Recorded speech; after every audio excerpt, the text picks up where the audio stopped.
TV ന്യൂസിന്റെ ജനങ്ങളിലൂടെ എന്ന പ്രോഗ്രാമിലേക്ക് മാന്യ പ്രേക്ഷകർക്ക് സ്വാഗതം. 2026 ഇലക്ഷൻ സംജാതമായി. നമ്മളിപ്പോൾ നിൽക്കുന്നത് നെടുമങ്ങാട് നിയോജക മണ്ഡലത്തിലാണ്. 3 പേരും ബെസ്റ്റ് ഏറ്റവും ത്രികോണ മത്സരമെന്ന് വേണമെങ്കിൽ പറയാം. കാരണം ഒന്ന് നമ്മുടെ GR അനിലാണ്, മുൻ മന്ത്രിയായിരുന്ന GR അനിലും തന്നെ കോൺഗ്രസ് പാർട്ടിയിൽ CPI-യിൽ നിന്ന് വന്ന മീനാങ്കൽ കുമാറും ഗോകുൽ BJP സ്ഥാനാർത്ഥിയുമാണ് നമ്മുടെ നെടുമങ്ങാട് മണ്ഡലത്തിൽ മത്സരിക്കുന്നത്. എന്തായാലും 3 പേരും ഒന്നിനൊന്ന് മെച്ചമാണ്. ആരായിരിക്കും ഇവിടെ വിജയിക്കാൻ സാധ്യതയെന്ന് നമ്മുടെ പ്രിയപ്പെട്ട ജനങ്ങളോട് നമുക്ക് ചോദിച്ചറിയാം.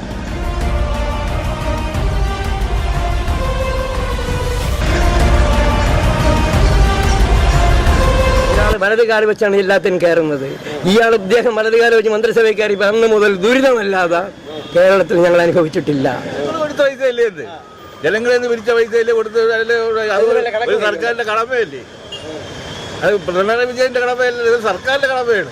അതായത് വയനാട് വീട് വെച്ച് കൊടുത്ത് സർക്കാരിന്റെ കടമയാണ്. കാരണം ജനങ്ങളിൽ നിന്ന് ഡൊണേഷനായിട്ട് സ്വീകരിച്ചതാണ്.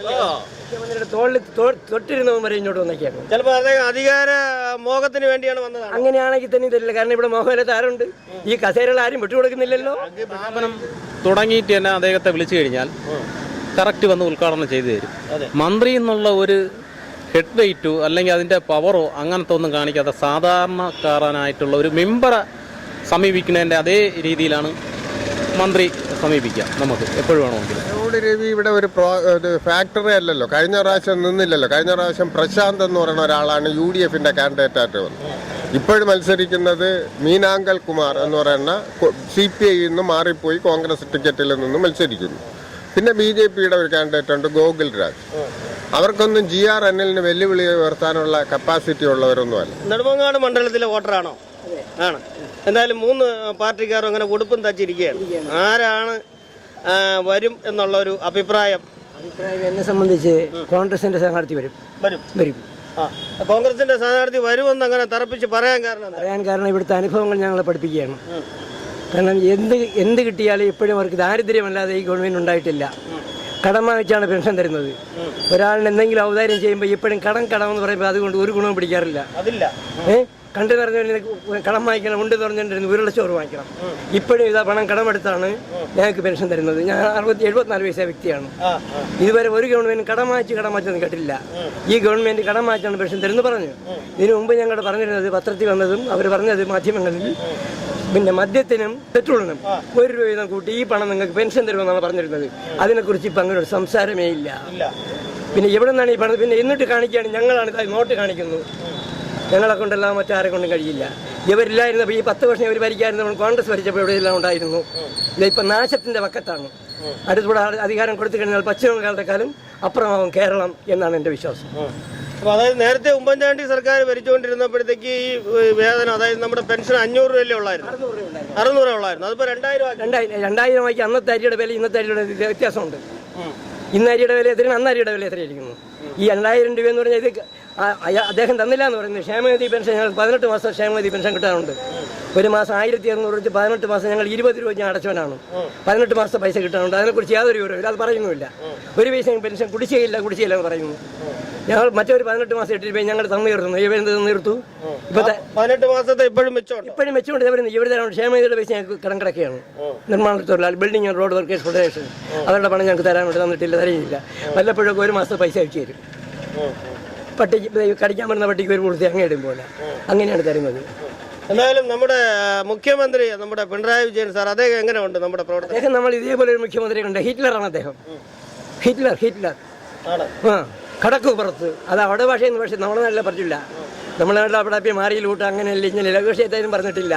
ആർക്കും ദർശിക്കാൻ കഴിയില്ല, ആർക്കും നോക്കാൻ കഴിയില്ല. ആ മന്ത്രി പോകുമ്പോൾ ഒരു ദിവസം ഇടിക്കാത്ത ഒരു ദിവസമില്ല. ആരെങ്കിലും 4 പേരെയും തട്ടിയിട്ടേ പോകുള്ളൂ. ഒരു മന്ത്രിക്ക് എത്ര എസ്കോർട്ട് വണ്ടിയുണ്ടെന്ന് ഞങ്ങൾക്കറിയില്ല. ഇതാണ് മുഖ്യമന്ത്രിയെ കുറിച്ച് എൻ്റെ അഭിപ്രായം. അല്ല, അദ്ദേഹം പറയുന്നതെന്ന് പറഞ്ഞാൽ അങ്ങനെയല്ല. പല ഇന്റർവ്യൂകളും അദ്ദേഹം പറയുന്നതെന്ന് പറഞ്ഞാൽ എല്ലാവരെയും ഒരേ ഇതോട് പോകുന്ന ആളാണെന്നാണ്. അല്ല, അദ്ദേഹത്തിന് കാണും. അദ്ദേഹം അതേ സത്യം ഇതുവരെ പറഞ്ഞിട്ടില്ല. ഇന്ന് വരെ സത്യം പറഞ്ഞിട്ടില്ല. നാക്കെടുത്താൽ കള്ളനെ വന്നിട്ടുള്ളൂ. ഈ ഗവൺമെന്റ് വന്നവരെ ദാരിദ്ര്യം ഒരു ഗവൺമെന്റ് വന്നപ്പോൾ ഉണ്ടായിട്ടില്ല. വന്നപ്പോൾ അവർക്ക് നേട്ടം. ഒരാൾ വലതുകാല് വെച്ചാണ് എല്ലാത്തിനും കയറുന്നത്. ഇദ്ദേഹം വലതുകാല് വെച്ച് മന്ത്രിസഭയിൽ കയറി അന്ന് മുതൽ ദുരിതമല്ലാതെ കേരളത്തിൽ ഞങ്ങൾ അനുഭവിച്ചിട്ടില്ല. അതോടൊപ്പം തന്നെ നമ്മുടെ വയനാട് അറിയാമല്ലോ, നിരവധി വിഷയങ്ങളുണ്ടായ സ്ഥലമാണ്. ആ സ്ഥലത്ത് അദ്ദേഹം ഇപ്പോൾ ഒരു 180ഓളം ആൾക്കാർക്ക് വീടൊക്കെ വെച്ച് കൊടുത്തല്ലോ. അത് ജനങ്ങൾ കൊടുത്ത പൈസയ്ക്ക് അദ്ദേഹം മേടിച്ചു. അദ്ദേഹത്തിന്റെ വീട് കുടുംബമൊന്നും വീട്ടുണ്ടെന്നല്ല, ജനങ്ങൾ കൊടുത്ത പൈസയല്ലേ ഇത്? ജനങ്ങളിൽ നിന്ന് പിരിച്ച പൈസയല്ലേ കൊടുത്തത്? ഒരു സർക്കാരിന്റെ കടമയല്ലേ അത്? പിണറായി വിജയന്റെ കടമയല്ലേ, ഇത് സർക്കാരിന്റെ കടമയാണ്. അതായത് വയനാട് വീട് വെച്ച് കൊടുത്ത് സർക്കാരിന്റെ കടമയാണ്, കാരണം ജനങ്ങളിൽ നിന്ന് ഡൊണേഷനായിട്ട് സ്വീകരിച്ചതാണ്. എന്തായാലും ഈ ഒരു നെടുമങ്ങാട് നിയോജക മണ്ഡലത്തിലെ ആ ഈ ഒരു തെരഞ്ഞെടുപ്പിൽ കോൺഗ്രസിന്റെ സ്ഥാനാർത്ഥി ജയിക്കുമെന്നാണ് പറയുന്നത്. തീർച്ചയായും. അതേപോലെ കോൺഗ്രസിന്റെ ഇപ്പോഴത്തെ സ്ഥാനാർത്ഥിയെ സംബന്ധിച്ച് നേരത്തെ CPIയിൽ വർക്ക് ചെയ്തുകൊണ്ടിരുന്ന ആളാണ്. ഇപ്പൊ CPM നമ്മൾ പാർട്ടികളെല്ലാം അങ്ങോട്ടും പരസ്പരം മാറി വരെ തന്നെ, അതിലൊരു വ്യത്യാസമൊന്നുമില്ല. ഇവിടുത്തെ വലിയ പിന്നെ തായ്വേര് വരെ മാറി ഇങ്ങോട്ട് വന്നേക്കാണ്. മുഖ്യമന്ത്രിയുടെ തൊട്ടിരുന്നവൻ വരെ ഇങ്ങോട്ട് വന്നേക്കാണ്. ചിലപ്പോൾ അദ്ദേഹം അധികാര മോഹത്തിന് വേണ്ടിയാണ് വന്നതാണ്. അങ്ങനെയാണെങ്കിൽ തന്നെ തരില്ല, കാരണം ഇവിടെ മോഹൻലാൽ ആരുണ്ട്, ഈ കസേരകൾ ആരും വിട്ടുകൊടുക്കുന്നില്ലല്ലോ. പിണറായി വിജയൻ 85 വയസ്സും കണ്ടായില്ലേ, മാറണ്ടേ? അധികാരമോഹം അല്ലെങ്കിൽ അങ്ങേർക്ക് മാറണ്ടായിരുന്നു. അദ്ദേഹം മാറണമായിരുന്നു. ഇത് എത്ര നല്ല ആൾക്കാർ കിടക്കുന്നു, അങ്ങേർക്ക് അധികാരമാർഗം ഇല്ലേ? ഓക്കെ, എന്തായാലും നിങ്ങളുടെ ഒരു ഇപ്പോൾ കോൺഗ്രസ് ജയിക്കുമെന്ന് പറഞ്ഞുകൊണ്ടാണ് നമ്മുടെ സ്ഥാനാർത്ഥി ഉണ്ടല്ലോ, അദ്ദേഹത്തിന്റെ എങ്ങനെയാണ് അദ്ദേഹത്തിന്റെ ഈ ഒരു രാഷ്ട്രീയ ജീവിതത്തെക്കുറിച്ച്? അദ്ദേഹത്തിന്റെ രാഷ്ട്രീയ കൂടുതലായിട്ട് നമുക്ക് അറിയിട്ടില്ല. ഇല്ല ഇല്ല ഇല്ല ഇപ്പൊ 1 വർഷമായി ഇങ്ങോട്ട് CPI ഇങ്ങോട്ട് കോൺഗ്രസിൽ വന്നതായിട്ട് അറിയാം എന്ന് സംസാരിക്കുന്നത് കേട്ടു. അല്ലാതെ അതേക്കുറിച്ച് കൂടുതൽ ഇദ്ദേഹത്തിനെ കുറിച്ച് പേരൊന്നും കേട്ടിട്ടില്ല. CPIയിലായിരുന്നത് നല്ലൊരു വ്യക്തിയായിരുന്നു പറയുന്നു, അതേ നമുക്ക് അറിയാവൂ. നമുക്ക് പ്രസ്ഥാനമാണ് വലുത്, നമ്മൾ പ്രസ്ഥാനത്തിൽ ചെയ്യും. പ്രസ്ഥാനമാണ് ആവശ്യം. പ്രസ്ഥാനം ഏത് ആളെ നിർത്തിയാലും അവർക്ക് അതായത് പ്രസ്ഥാനം, കോൺഗ്രസ് പ്രസ്ഥാനം ആരെ നിർത്തിയാലും നിങ്ങൾ അവർക്ക് വോട്ട് ചെയ്യും. അതാണ് വോട്ട് ചെയ്യണം, അല്ലെങ്കിൽ പിന്നെ എന്തിനു പാർട്ടി നിർത്തുന്നവര്? നെടുമങ്ങാട് മണ്ഡലത്തിലെ വോട്ടറാണല്ലോ. എന്തായാലും 3 പാർട്ടിക്കാർ ഉടുപ്പും തയ്ച്ച് അങ്ങനെ ഇരിക്കുക, ആര് ജയിക്കും എന്നുള്ളത്. എന്തായാലും നിങ്ങളുടെ അഭിപ്രായത്തിൽ ആര് ജയിക്കുമെന്നാണ്? GR അനിൽ ജയിക്കും. വൻ ഭൂരിപക്ഷം, കഴിഞ്ഞ പ്രാവശ്യത്തെ കിട്ടിയേക്കാൾ വോട്ട് ഭൂരിപക്ഷത്തിൽ ജയിക്കും. കാരണം അപ്പൊ അങ്ങനെ തറപ്പിച്ച് പറയാൻ കാരണം എന്താണ്? കഴിഞ്ഞ പ്രാവശ്യം സഖാവ് GR അനിലിന് 23,000-ൽ പര വോട്ടിന്റെ ഭൂരിപക്ഷം ഉണ്ടായിരുന്നു. അദ്ദേഹം അന്ന് അതൊരു പുതുമുഖമായിരുന്നു. ഈ കഴിഞ്ഞ 5 വർഷക്കാലം നെടുമങ്ങാട് മണ്ഡലത്തിൽ നടത്തിയിട്ടുള്ള വികസന പ്രവർത്തനങ്ങൾ, കോടാനുകോടി രൂപയുടെ വികസന പ്രവർത്തനങ്ങൾ, അത് നമുക്ക് കൺമുമ്പിൽ തന്നെ കാണാം. ഈ റോഡ് വരെ BMC അന്താരാഷ്ട്ര നിലവാരത്തിലേക്ക് ഉയർത്തി. നമ്മുടെ ഈ സമീപ പ്രദേശത്തുള്ള PWD റോഡുകളെല്ലാം അന്താരാഷ്ട്ര നിലവാരത്തിലേക്ക് ഉയർത്തി കോടിക്കണക്കിന് രൂപ ചെലവാക്കി നവീകരിച്ചിട്ടുണ്ട്. അതേപോലെ തന്നെ അംഗനവാടികൾ, സ്കൂളുകൾ, ആശുപത്രികൾ, പ്രാഥമിക ആരോഗ്യ കേന്ദ്രം, കമ്മ്യൂണിറ്റി ഹെൽത്ത് സെന്റർ, താലൂക്ക് ആശുപത്രി, ഇതെല്ലാം വലിയ നല്ല കെട്ടിടങ്ങൾ പണിയുകയും അവിടെ മരുന്നും ഡോക്ടർമാരുടെ എല്ലാ സംവിധാനങ്ങളും ഉണ്ടാക്കി പാവപ്പെട്ട ആളുകൾക്ക് യഥേഷ്ടം ഹോസ്പിറ്റലുകളിൽ പോയി ചികിത്സിക്കാൻ പറ്റുന്ന രീതിയിലേക്ക് കൊണ്ടുവന്നു. ഓരോ വാർഡ്, അതായത് പഞ്ചായത്ത് വാർഡുകളെടുത്താൽ ഈ വാർഡ്, ഞങ്ങളിപ്പം നിൽക്കുന്ന വാർഡിൽ തന്നെ കഴിഞ്ഞ 5 വർഷത്തിനിടയിൽ 1 കോടി രൂപയുടെ വികസന പ്രവർത്തനമാണ് 3 റോഡുകൾക്ക് തന്നത്. പിന്നെ ഹൈമാസ് ലൈറ്റുകൾ, ഇതെല്ലാം ജനങ്ങൾ കാണുകയാണ്, നമ്മൾ പറഞ്ഞു കൊടുക്കണം. നാട്ടുകാർ കാണുന്നതാണ്, വെറുതെ ഈ തെരഞ്ഞെടുപ്പ് സ്റ്റണ്ടായിട്ട് പറയണതല്ല. ആ രീതിയിൽ നോക്കുമ്പോൾ GR അനിലിന് ഒരു വെല്ലുവിളി ഉയർത്താൻ ഇവിടെ എതിർ സ്ഥാനാർത്ഥികൾക്ക് കഴിയില്ല എന്നാണ് നമുക്ക് തോന്നുന്നത്. അപ്പോൾ അതിൽ തന്നെ നമ്മുടെ പാലോട് രവി ഓൾറെഡി നിൽക്കുന്നില്ല എന്ന് പറഞ്ഞല്ലോ, അപ്പോൾ അതിൽ കൂടെ കുറച്ചുകൂടെ ഭൂരിപക്ഷം കിട്ടാൻ ചാൻസ് ഇല്ലേ? പാലോട് രവി ഇവിടെ ഒരു ഫാക്ടറി അല്ലല്ലോ, കഴിഞ്ഞ പ്രാവശ്യം നിന്നില്ലല്ലോ. കഴിഞ്ഞ പ്രാവശ്യം പ്രശാന്ത് എന്ന് പറയുന്ന ഒരാളാണ് UDFന്റെ കാൻഡിഡേറ്റായിട്ട് വന്നത്.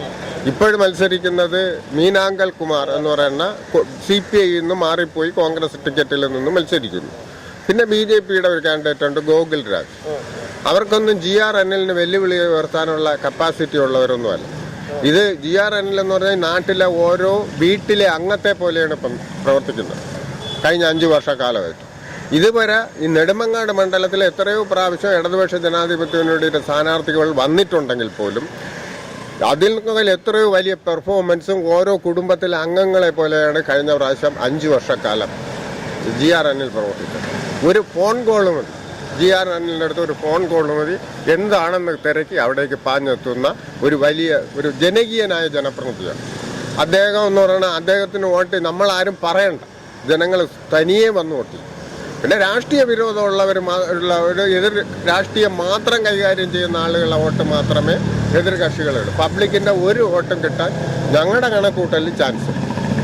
എന്നാലും കഴിഞ്ഞ വർഷത്തേക്കാളും ഭൂരിപക്ഷം കിട്ടുമെന്നാണ് നിങ്ങൾ പറയുന്നത്. അതെ, ഭൂരിപക്ഷം കിട്ടണം. കാര്യം എന്ന് പറഞ്ഞു കഴിഞ്ഞാൽ ഒരു പുതുമുഖം വന്നു മത്സരിച്ചപ്പോഴുണ്ട ഫാക്ടർ അല്ല ഇപ്പം നിലനിൽക്കുന്നത്. അദ്ദേഹം കഴിഞ്ഞ 5 വർഷം ഇവിടെ പ്രവർത്തിച്ച പരിചയം ആളുകൾ അതിനെ വിലയിരുത്തി വോട്ടിക്കും. അപ്പം അതിനേക്കാളും വലിയ ഭൂരിപക്ഷത്തിൽ ജയിക്കും എന്നാണ് സാധാരണ ഞങ്ങൾ രണ്ടുപേരും ഇവിടുത്തെ വോട്ടർമാരാണ് നമുക്ക് മനസ്സിലാവും. എന്നാലും നമ്മുടെ കേരളത്തിലെ പൊതുവെയുള്ള കാര്യം പരിശോധിച്ച് കഴിഞ്ഞാൽ വീണ്ടും LDF സർക്കാർ വരുമെന്ന് ഈ ഇന്നലെ വരെ നടത്തിയിട്ടുള്ള വികസന പ്രവർത്തനങ്ങൾ 10 വർഷക്കാലം നടത്തിയിട്ടുള്ള വികസന പ്രവർത്തനം അനുസരിച്ച് LDF അല്ലാതെ വേറെ ആരും വരാൻ ചാൻസ് ഇല്ല. കാര്യം എന്ന് പറഞ്ഞു കഴിഞ്ഞാൽ ഇപ്പം 10 പവർ കട്ടില്ല, ആശുപത്രികളെല്ലാം നല്ല അന്താരാഷ്ട്ര നിലവാരത്തിലേക്ക് വന്നു, റോഡുകൾ, പാലങ്ങൾ, പെൻഷൻ, ഇപ്പം വനിതകൾക്ക് 1000 രൂപ പെൻഷൻ പ്രഖ്യാപിച്ചു, വിദ്യാർത്ഥികൾക്കും പഠിച്ചിറങ്ങിയ പിള്ളേർക്ക് പെൻഷൻ പ്രഖ്യാപിച്ചു. ഇതെല്ലാം ആളുകളുടെ ഇടയിൽ കിട്ടുന്ന ഒരു സാധനമാണ്, അല്ലാതെ ആരും പറഞ്ഞു കൊടുക്കേണ്ട ആവശ്യമില്ല. അത് ഇടതുപക്ഷം തന്നെയാണ് മൂന്നാമതും വരാൻ 99% ചാൻസ്. അതോടൊപ്പം തന്നെ പാർട്ടിയിൽ പ്രവർത്തിക്കുന്ന പലരും മറ്റു പാർട്ടികളിലേക്ക് പോകുന്ന ഒരു സാഹചര്യം ഉണ്ടല്ലോ, അതിനെക്കുറിച്ച് എന്താ പറയാ? അതിപ്പോൾ LDF നിന്ന് UDF പോയാലും UDF നിന്ന് LDF വന്നാലും അല്ലാതെ BJP പോയാലും ഇവരൊന്നും ഈ നാട് നന്നാക്കാൻ പോണവരല്ല, അവരുടെ സ്വന്തം താല്പര്യം സംരക്ഷിക്കാൻ പോകുന്നതാണ്. അവരെ ഈ പ്രഭുത്വ കേരളം അങ്ങനെ തന്നെ കാണും. അതിപ്പം ഈ ഇവരെ കുറച്ച് സീറ്റ് കിട്ടിയില്ല എന്ന് പറഞ്ഞിട്ടാണല്ലോ പോയത്. ഇപ്പോൾ ഒരു മണ്ഡലത്തിൽ ഒരാളിനല്ലേ ഏത് പാർട്ടിക്കായിരുന്നാലും സീറ്റ് കൊടുക്കാൻ പറ്റും, എല്ലാവർക്കും സീറ്റ് കൊടുക്കാൻ പറ്റില്ലല്ലോ. ആ നിൽക്കുന്ന സ്ഥാനാർത്ഥികൾക്ക് എന്തെങ്കിലും കുറവുണ്ടെങ്കിൽ അത് ചൂണ്ടിക്കാണിക്കും. അല്ലാതെ എനിക്ക് കിട്ടിയില്ലെങ്കിൽ ഈ രാജ്യം നശിച്ചു പോകും എന്ന് പറയുന്നതിനോട് ജനങ്ങൾ യോജിക്കില്ല. അതോടൊപ്പം തന്നെ CPI സ്ഥാനാർത്ഥിയാണല്ലോ, അതുകൊണ്ട് CPM-ൽ പ്രവർത്തിക്കുന്നവർക്ക് എന്തെങ്കിലും അതോട് ഒരു വിരോധം അങ്ങനെ എന്തെങ്കിലും ഉണ്ടോ? CPI-യെക്കാളും ഫാക്ടറായിട്ട് നിൽക്കുന്ന CPM-കാരാണ്. CPM-കാരാണ് ഈ സ്ഥാനാർത്ഥിക്ക് വേണ്ടി അഹോരാത്രം പ്രവർത്തിക്കുന്നത്. ഈ മണ്ഡലത്തിൽ CPI ഒരു ഫാക്ടറാണ്, കുറച്ച് ആളുകളുണ്ട്. പക്ഷേ എവിടെ നോക്കിയാലും CPM-ന്റെ പ്രവർത്തകരാണ് ഈ GR അനിലിന് വേണ്ടി പ്രവർത്തിക്കുന്നത്. അതുകൊണ്ട് അവിടെ CPM ഒന്നുമല്ല, ഇടതുപക്ഷ ജനാധിപത്യ മുന്നണിയുടെ സ്ഥാനാർത്ഥിയാണ്. ആ സ്ഥാനാർത്ഥിക്ക് വേണ്ടി എല്ലാവരും ഒറ്റക്കെട്ടായി കൈയും മെയ്യും മറന്ന് പ്രവർത്തിക്കും. എന്തായാലും താങ്കൾക്ക് ഇതിനെക്കുറിച്ച് പറയുവാനുള്ളത് എന്താണ്? നമ്മളെ ഇലക്ഷനെ കുറിച്ച് പറയാനുള്ളതെന്ന് പറഞ്ഞു കഴിഞ്ഞാൽ ഇപ്പം നമ്മളെ GR അനിൽ എന്ന് പറയുന്ന മന്ത്രിയെ തന്നെ എല്ലാ പേർക്കും അറിയാമെന്നുള്ളതാണ്. കാരണം നമ്മളൊരു ചെറിയൊരു സ്ഥാപനം തുടങ്ങിയിട്ട് തന്നെ അദ്ദേഹത്തെ വിളിച്ചു കഴിഞ്ഞാൽ കറക്റ്റ് വന്ന് ഉദ്ഘാടനം ചെയ്തു തരും. മന്ത്രി എന്നുള്ള ഒരു ഹെഡ് വെയിറ്റോ അല്ലെങ്കിൽ അതിൻ്റെ പവറോ അങ്ങനത്തെ ഒന്നും കാണിക്കാതെ സാധാരണക്കാരനായിട്ടുള്ള ഒരു മെമ്പറെ സമീപിക്കുന്നതിൻ്റെ അതേ രീതിയിലാണ് മന്ത്രി സമീപിക്കുക നമുക്ക് എപ്പോഴും വേണമെങ്കിലും. അപ്പോൾ ആ ഒരു ജനകീയനായിട്ടുള്ള ഒരാളിന് ഇപ്പോൾ ജനങ്ങളുടെ ഇടയിൽ അദ്ദേഹത്തിന് യാതൊരു ഇതുമില്ല. കാരണം ജനങ്ങൾക്ക് അങ്ങേരിനി MLA ആയിട്ട് വീണ്ടും വരണമെന്നാണ് ഇവിടെ ഈ നെടുമങ്ങാട് മണ്ഡലത്തിലുള്ള ജനങ്ങൾ ആഗ്രഹിക്കുന്നത്. അത് കഴിഞ്ഞ പ്രാവശ്യം 23,000 വോട്ടിൻ്റെ ഭൂരിപക്ഷമാണെങ്കിൽ ഇപ്പോൾ 50,000 വോട്ടിൻ്റെ ഭൂരിപക്ഷത്തിലേക്ക് പോകും. അത്രയും വികസന പ്രവർത്തനവും ജനങ്ങളുടെ ഇടയിൽ നല്ലൊരു ജനകീയനായിട്ടുള്ള MLA ആയി പ്രവർത്തിച്ചത് കൊണ്ടാണ് ഇദ്ദേഹത്തിന് ഇത്രയും ജനകീയ സപ്പോർട്ട് കിട്ടുന്നത്. അതിന് വേറെ എതിർ പാർട്ടികൾക്ക് ആർക്കും അതിന് പകരം വയ്ക്കാൻ GR അനിലിന് പകരം വയ്ക്കാൻ ഈ മണ്ഡലത്തിലില്ല. ഇപ്പൊ തന്നെ പാലോട് രവി ഉൾപ്പെടെയുള്ള സ്ഥാനാർത്ഥികൾ മാറിയതും ഇദ്ദേഹത്തിന്റെ ആ ഒരു കഴിവുകൊണ്ടായിരിക്കാം അല്ലേ? അങ്ങനെ ആയിരിക്കാം. കാരണം എന്ന് പറഞ്ഞാൽ പാലോട് രവി ചെയ്തതിനേക്കാളും MLA ആയിട്ടിരുന്ന സമയത്ത് ചെയ്തതിനേക്കാളും കഴിഞ്ഞ 5 വർഷം കൊണ്ട് ഇദ്ദേഹം അതിലും വലിയ വലിയ കാര്യങ്ങളാണ് ചെയ്തത്. കാരണം നമ്മളെ നെടുമങ്ങാട് ആശുപത്രികൾ തന്നെ, അവിടുത്തെ ഫയർ സ്റ്റേഷൻ, ഒരുപാട് ഇപ്പം വഴയല മുതൽ പേരക്കുട മുതൽ വഴയല നെടുമങ്ങാട് പഴകുറ്റി വരെ 4 വരി പാത വരുന്നുണ്ട്. അപ്പം അതിൻ്റെ പ്രവർത്തനം, ഇവിടെ റവന്യൂ ടവർ, നമ്മളെ പള്ളിവിള വരുന്നുണ്ട്. അപ്പം അങ്ങനെയൊക്കെ വരുന്നതെന്ന് പറഞ്ഞാൽ ഈ 5 വർഷം കൊണ്ട് GR അനിൽ ചെയ്തതാണ് ഏറ്റവും ഇത്രയും കാലം ചെയ്ത MLA-ക്കാളും പാലോട് രവിയെക്കാളും ഒരുപാട് കാര്യങ്ങൾ ചെയ്തത്. അതുകൊണ്ട് പിന്നെ അദ്ദേഹത്തിന് വേറെ നെഗറ്റീവായിട്ട് ഒന്നും സംഭവിക്കാനുമില്ല, ഒരു ഇതുമില്ല. 50,000 വോട്ടിന്റെ ഭൂരിപക്ഷത്തിലെങ്കിലും ജയിച്ചിരിക്കും. കഴിഞ്ഞേക്കാളും ഇരട്ടി ഭൂരിപക്ഷം കിട്ടുമെന്നാണ് പറയുന്നത്. അതെ, ഇരട്ടി ഭൂരിപക്ഷം കിട്ടി ജയിക്കുമെന്നാണ് ഞങ്ങളുടെ ആത്മവിശ്വാസം. അപ്പോൾ നെടുമങ്ങാട് മണ്ഡലത്തിൽ അത് കണക്കുള്ള വികസന പ്രവർത്തനങ്ങൾ നടത്തിയല്ലേ? അതേ കണക്കിനുള്ള വികസന പ്രവർത്തനങ്ങൾ നെടുമങ്ങാട് മണ്ഡലത്തിന് വേണ്ടി നടത്തി. ഏത് മുക്കിന് മൂലയിൽ എവിടെ ചെന്നാലും മന്ത്രിയുടെ പേരിലുള്ള ഒരു വികസന പ്രവർത്തനം കറക്റ്റാണ് ഉണ്ടായിരിക്കുന്നതാണ് എല്ലാ വാർഡുകളിലും, എല്ലാ സ്ഥലത്തും.